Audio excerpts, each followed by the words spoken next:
ان لوگوں نے دستک دی کہ کنڈی کھولو۔ اندر سے اس عورت نے جواب دیا کہ میں کنڈی تو کھول دوں گی، لیکن کمرے کے اندر وہ شخص داخل ہو جس کے اندر مجھے دیکھنے کی تاب ہو، اس لیے کہ اس وقت میری حالت ایسی ہے کہ ہر آدمی مجھے دیکھ کر برداشت نہیں کر سکے گی۔ بسم اللہ الرحمن الرحیم۔ جیسا کہ ہم نے اکثر سنا کرتے ہیں کہ پلا جگہ پر پلا شخص زندہ ہو گیا، اس نے مرنے کے بعد کا حال سنایا اور پھر مر گیا۔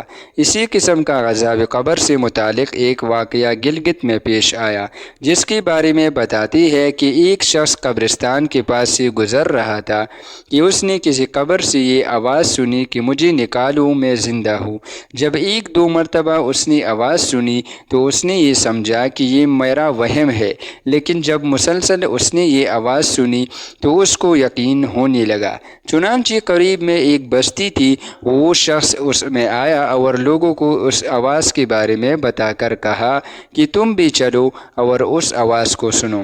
چنانچہ کچھ لوگ اس کے ساتھ آئے، انہوں نے بھی یہی آواز سنی اور سب نے یقین کر لیا کہ واقعی یہ آواز قبر سے آ رہی ہے۔ اب یقین ہونے کے بعد ان لوگوں کو مسئلہ پوچھنے کی فکر ہوئی کہ پہلے علماء سے یہ مسئلہ معلوم کرو کہ قبر کھولنا جائز ہے یا نہیں۔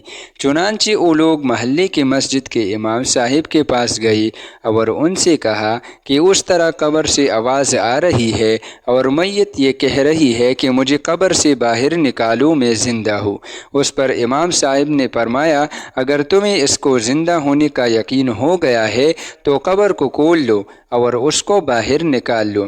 چنانچہ یہ لوگ ہمت کر کے قبرستان گئے اور جا کر قبر کھولی۔ اب جو نئی تختہ ہٹایا تو دیکھا اندر ایک عورت برہنہ حالت میں بیٹھی ہوئی ہے اور اس کا کفن گل چکا ہے۔ پھر لوگوں نے کہا کہ وہ عورت کہہ رہی ہے، جلدی سے میرے گھر سے میرے کپڑے لاؤ، میں کپڑے پہن کر باہر نکلوں گی۔ چنانچہ یہ لوگ فوراً دوڑ کر اس کے گھر گئی اور جا کر اس کے گھر والوں کو یہ واقعہ بتایا۔ اس کے کپڑے چادر وغیرہ لے کر آئے اور لا کر اندر پھینک دی۔ اس عورت نے ان کپڑوں کو پہنا اور چادر اپنے اوپر ڈالی، پھر تیزی سے بجلی کی طرح اپنی قبر سے نکلی اور دوڑتی ہوئی اپنے گھر کی طرف بھاگ گئی۔ گھر جا کر اس عورت نے ایک کمرے میں چھپ کر اندر سے کنڈی لگا لی۔ اب جو لوگ قبرستان آئے تھے دوڑ کر اس کے گھر پہنچے۔ ان کو وہاں جا کر معلوم ہوا کہ اس نے اپنے کمرے کے اندر سے کنڈی لگا رکھی ہے۔ ان لوگوں نے دستک دی کہ کنڈی کھولو۔ اندر سے اس عورت نے جواب دیا، میں کنڈی تو کھول دوں گی، لیکن کمرے کے اندر وہ شخص داخل ہو جس کے اندر مجھے دیکھنے کی تاب ہو، اس لیے کہ اس وقت میری حالت ایسی ہے کہ ہر آدمی مجھے دیکھ کر برداشت نہیں کر سکے گا، لہٰذا کوئی دل گردے والا شخص اندر آئے اور آ کر میری حالت دیکھے۔ اب سب لوگ اندر جانے سے ڈر رہے تھے، مگر دو چار آدمی جو مضبوط دل والے تھے انہوں نے کہا کہ تم کنڈی کھولو، ہم اندر آئیں گے۔ اس نے کنڈی کھول دی اور کچھ لوگ اندر چلے گئے۔ لوگوں نے اندر جا کر دیکھا وہ عورت اپنے آپ کو چادر میں چھپائے بیٹھی ہوئی تھی۔ جب یہ لوگ اندر پہنچے تو اس عورت نے سب سے پہلے اپنا سر کھولا۔ ان لوگوں نے دیکھا کہ اس کے سر پر ایک بال بھی نہیں ہے، وہ بالکل خالی کھوپڑی ہے، نہ اس پر بال ہے نہ کال ہے، صرف خالی ہڈی ہڈی ہے۔ لوگوں نے ان سے پوچھا، تیرے بال کہاں گئی؟ اس عورت نے جواب دیا کہ میں زندہ تھی تو ننگی سر گھر سے باہر نکلا کرتی تھی، پھر مرنے کے بعد جب میں قبر میں لائی گئی تو فرشتوں نے میرا ایک ایک بال نوچا اور اس نوچنے کے نتیجے میں بال کے ساتھ کال بھی نکال گئی۔ اب میرے سر پر نہ بال ہے نہ کال ہے۔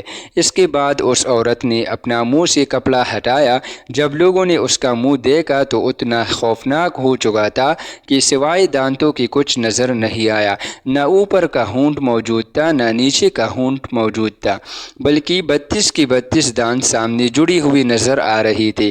سوچئے اگر کسی انسان کی صرف دانت ہی دانت نظر آئی تو کتنا ڈر اور خوف معلوم ہوتا ہے۔ اب ان لوگوں نے اس عورت سے پوچھا، تیرے ہونٹ کہاں گئی؟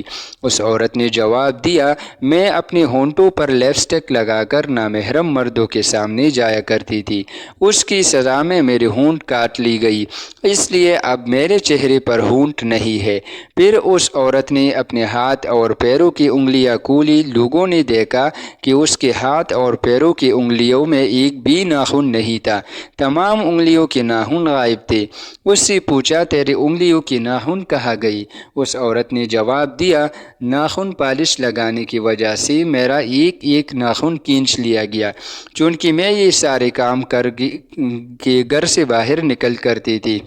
اس لیے جیسے ہی میں مرنے کے بعد قبر میں پہنچی تو میرے ساتھ یہ معاملہ کیا گیا اور مجھے یہ سزا ملی کہ میرے سر کے بال بھی نوچ دی گئی، میری ہونٹ بھی کاٹ دی گئی اور ناخن بھی کھینچ لی گئی۔ اتنی باتیں کرنے کے بعد وہ بے ہوش ہو گئی اور مردہ بے جان ہو گئی، جیسی لاش ہوتی ہے۔ چنانچہ ان لوگوں نے دوبارہ اس کو قبرستان میں پہنچا دیا۔ محترم خواتین و حضرات، اللہ تعالیٰ کو یہ عبرت دکھانے مقصود تھی کہ دیکھو اس عورت کا کیا انجام ہوا اور اس کو کتنا ہولناک عذاب دیا گیا۔ بے پردہ خواتین اس واقعے سے عبرت لے اور ان گناہوں سے توبہ کرے جس کی سزا بروز قیامت بہت سخت ہے۔